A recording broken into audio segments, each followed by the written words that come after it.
right, we are now at one of the most unique holes you are ever going to see in our sport. It is hole number 13. It's at Trophy Lakes here in Charleston, South Carolina. It's only 282 feet, but you can see that doorway they've got for you to drive through, and there's a lot of hot pine needles down here to get this thing skipping and moving right towards the basket, which is buried up to the tray into the ground. Lots of fun. Don't know that I'd like 18 of these, but certainly like this.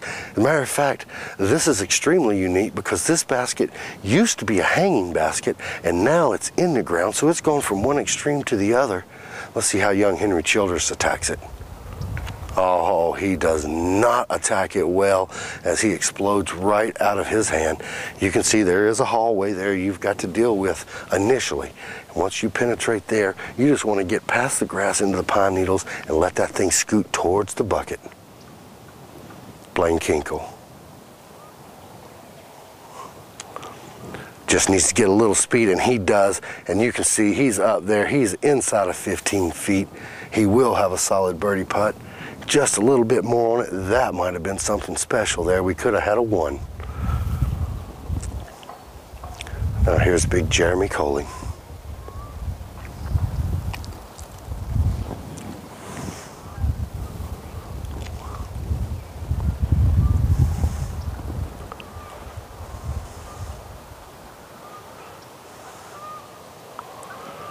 And Jeremy has thrown a sidearm. He's gotten it to the pine needles. He is certainly going to have a putt. He's going to be just outside the circle's edge.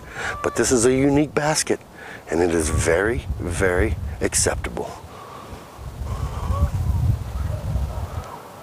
All right, young Henry here, exploding right out of his hand. Now just looking to get up and down. If he could get this thing up on the pine needle started toward the bucket, it could go in.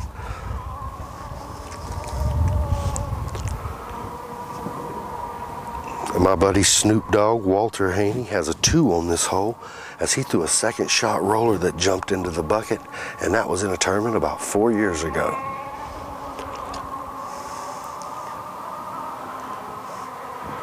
That needs to get some legs. That is well wide, and he's going to have those dreaded words, "You're still out," as we'll go down to the green and watch young Henry Childress try to save his par.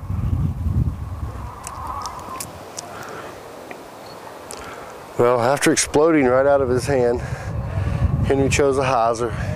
There's a lot of wind out here. It goes from being dead calm to 20 miles an hour. The surges are just picking up left and right. He's kept this thing outside the circle on the right edge. If he can just get it started in the right direction, this thing will go in the bucket off of the ground. Let's see if he can handle it. Oh, as he does not go in. That will be a 4. Not what you're looking for on this hole. A tough break, and now Jeremy Coley, he really needs this.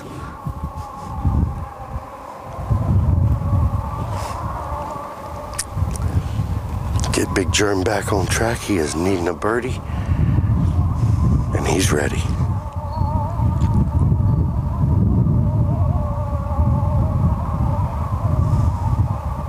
Oh, and he does not use the earth as he just butters it right pure in. Now young Blaine Kinkle moving over.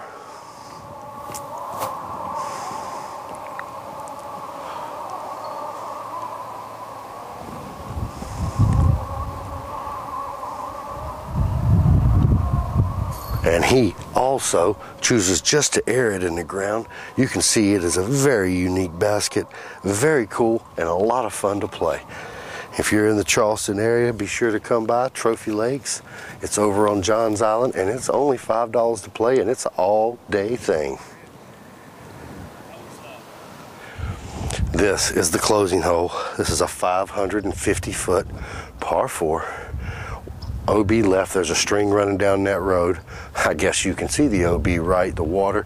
You have got a very challenging initial drive. If you can get it past all these trees, it is a relatively easy 3, still not a guaranteed 3. It's running anywhere from there, and it's also running right to left at times. And he's got that out and plenty of distance to get past all the trees, just wants to keep it clean. Absolutely perfect shot right there. Oh, Oh, Henry with a hyzer. Oh, and that's hooked up. That has got to come back. And there it comes. He gives it plenty of air. You can see the bomb. Oh, the kid has an unbelievable arm. Has only been playing for 3 years.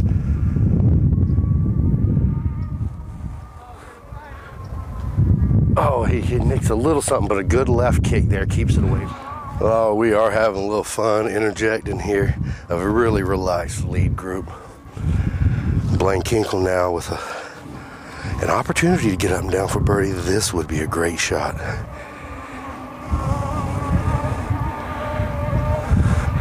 As he is 350 foot plus, he's got it up in there. Oh, he's penetrated. That needs to get down. Gets a little squibby, and that is going to take some love to get him a birdie. But a par is never a bad score.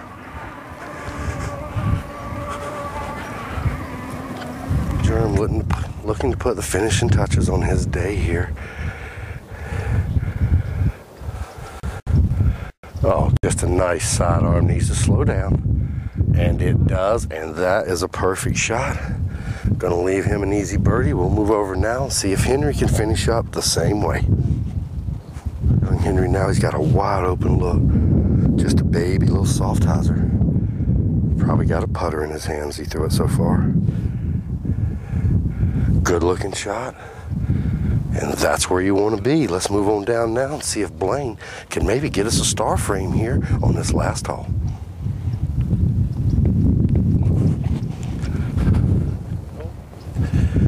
Well, here's Blaine. Blaine is about 47 feet away. He's got a couple trees to challenge. Water should not be a problem here. He is looking to finish his round with a big birdie, make dinner taste really good. Well, that's got a chance. Oh, just a little right. Missed it on the pro side. Again, par is never a bad score out here, so he's going to net himself a 4. And now I'm not sure if it's Henry or Germ, and looks like Henry says he's out. He's going to go ahead and tap this thing in. This is for a birdie 3 for Henry. Great drive. Very easy upshot. Oh, and a very, very poor putt as he just took that for granted from about 12 feet away. Floundered it on the right side, barely hit a chain around the tree and out, and that will give him a par. Par is a good score, but not like that, and that's going to make dinner taste horrible. Big Germ now with almost the same putt as Henry from the opposite side of the bucket. And he does not make that mistake. He finishes with a bird, and that was a really nice shot there as Henry and Blaine are going to tap out there. There's Blaine's 4. Now Henry's going to tap his 4 out. And this was Trophy Lakes, Saturday afternoon, Charleston, South Carolina, December 5th, 2009. What a beautiful place. It's only $5 a round, or excuse me, it's only $5 a day. Play all the rounds you can. We're going to make our way up here. I'll total these scores up and let you know how these guys finished.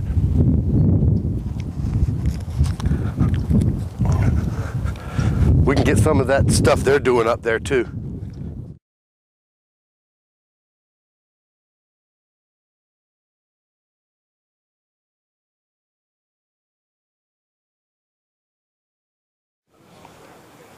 Yeah, this is Billy Crump, standing between a couple of my good buddies, a couple of Masters players.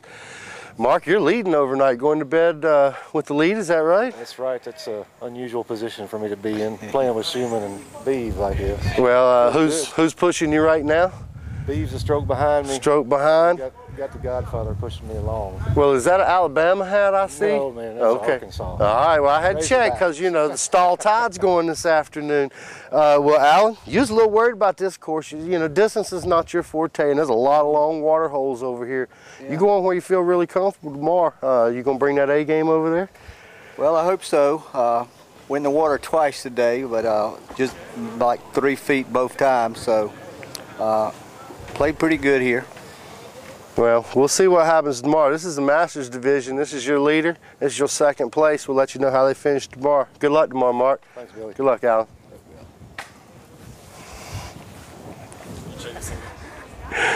All right, I ran down the local stud, Blaine Kinkle. Blaine, lead group after the first round. Tough second round, but I mean, you're still okay. You're in position to make that move tomorrow. tell me what the plan is. You don't get to play that course but once a year, just like everybody else. And that's the best part about it. You really go out there, enjoy it for what it's worth, and try and play every shot that you've got as well as you can, because it's the only time you get to play with them. Well, we'll see if you can get back up the lead card. You know, Barry Schultz is out here. Brian Swedberger did leave this morning. For you guys that want to know, Brian, a little worried about hurting his back. We had 15 hours of rain last night, and he didn't want to slip and slide. We're on natural tee pads. He's got a bad back. He wants to play next weekend at Tupelo Bay, so he went on home today. We're missing him, but that just opens up a spot for guys like you to move right on in. Like you said, it's still right up there with a chance. Still got plenty of striking room. Got distance to strike in anyway, and definitely know I can play that course well. So hopefully I can. Hope you bring your A game tomorrow. Yes, sir. Thanks, Blaine. Thanks, Billy. Ran down my little bro, Brian McCree.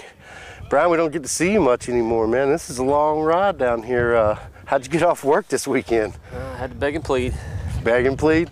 You almost didn't get to play your home tournament that you run. How's your game, man? I know you're gearing up for the Pro World Championships this year. You're looking for that Masters World Championship. Yeah, I'm psyched about that. I'm looking forward to it. So, but that's all right. I haven't been able to play much, and this is only my 4th tournament of the year. But I'm throwing okay, I think, considering the conditions. Just, of course, putting's always the first thing to go, and you don't practice a lot. But I think I know what I've been doing wrong. We'll see how it goes tomorrow. Well, you're defending champ down here, and so we'll see how they can put up with you tomorrow. Well, not defending champ, but you've won down here more than once, if I'm not mistaken. Twice. So we'll see if they can put up with you tomorrow. I know Barry's looking to make a move tomorrow over at Hampton, so we'll see what happens. All right, Billy. Thanks, brother. Time. Yep, I ran down Michael Joe, one of the hottest players in this area, and definitely the hottest player in Charlotte, North Carolina. Big Germ might want to argue with that right now. Oh, he's always going to argue with that. But he had a pretty good day.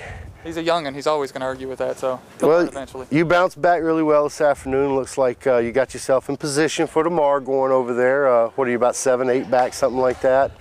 4 maybe. 4? Well, he's thinking what? Well, 4 or 5. I don't know. Yeah, maybe I think he said he had a 5-stroke lead. 5, so yeah. Put you in position to go over there, chip a couple off, and see if you can't get yourself in position to try to win tomorrow afternoon. Just stay close and see what he does. I don't care. If I win, I win. I'm not worried about it. It's a bonus. Yeah, that's Michael Joe having fun and looking for a bonus tomorrow with another victory. Good luck, MJ. Thanks, Billy.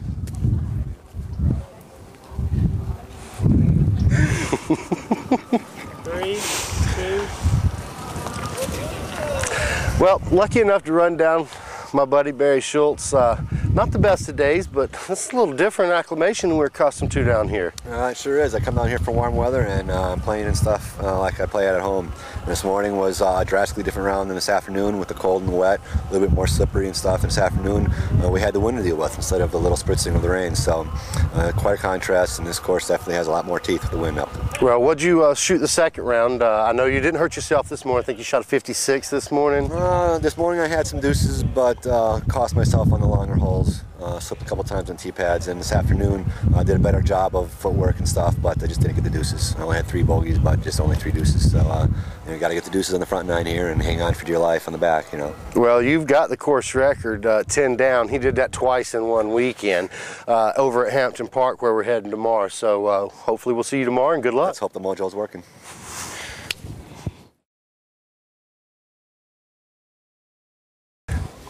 Yep, here with Big Germ. Big Germ, looks like you're going to get to go to bed with the lead, man. Had a tough second round, certainly not as easy as the first round, but what's the plans for tomorrow over at Hampton? Just continue doing what I've been doing. I've been putting really well lately, and I think if I putt well, I drive well enough usually that if my putt's going in, I've liked my chances. So, well, what are you going to bet on here? 3-stroke, 4-stroke, 5-stroke lead? I think Barry and MJ both shot 56 and then a 54, so that puts them at 110. And I shot a 50, 55, so I'm 105, so I think a 5-stroke lead. Okay, well, good luck tomorrow. We'll be out there watching for you, and hopefully we'll be following you again tomorrow afternoon. That'd be great, thanks. Come here, Scratchy.